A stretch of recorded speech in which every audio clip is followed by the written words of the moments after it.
نحمدہ ونصلی علی رسولہ الکریم۔ میرے محترم بھائیو، آج میں توبہ کے متعلق کچھ باتیں عرض کرتا ہوں۔ محترم بھائیو، ہم جتنے بھی گناہ کرتے ہیں تو ہمیں اس قول کا یاد کرنا چاہیے، کل ما نہی عنہ فہو کبیرہ۔ ہر وہ کام جس سے شریعت نے بچنے کا حکم دیا ہے وہ کبیرہ گناہ ہے۔ تو لہٰذا جتنے بھی گناہ ہم کرتے ہیں تو شریعت نے تو ضرور اس سے ہمیں منع کیا ہے، تو وہ سب کے سب جو ہے نا وہ بڑے۔ اللہ رب العزت قرآن پاک میں بیان فرماتے ہیں، یا ایہا الذین آمنوا توبوا الی اللہ توبۃ نصوحا۔ اے ایمان والو،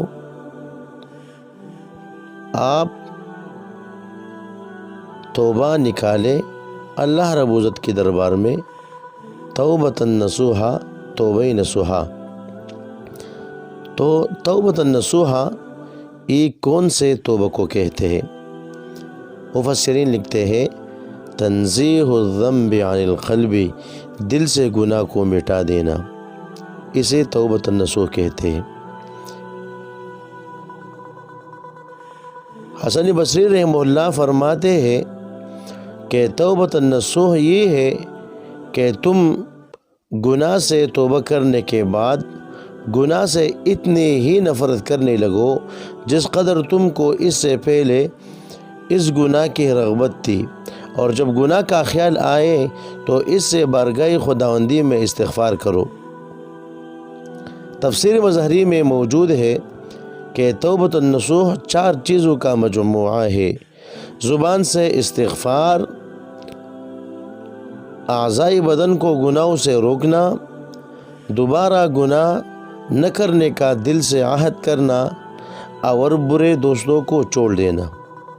گویا توبۃ النصوح ایسے توبہ کو کہتے ہیں جس کے بعد دل میں بھی گناہ کرنے کا ارادہ نہ رہے، اور توبہ کرتے وقت دل میں ایک مکمل ارادہ ہو کہ آج کے بعد میں یہ گناہ نہیں کروں گا۔ تو ہمیں چاہیے کہ ہم ہر قسم گناہ سے اپنے آپ کو روکے، چاہے وہ چھوٹا ہو چاہے وہ بڑا ہو، جو بھی ہو۔ اللہ رب العزت ہمیں ان باتوں پر عمل کرنے کا توفیق عطا فرمائے۔ وما علینا الا البلاغ۔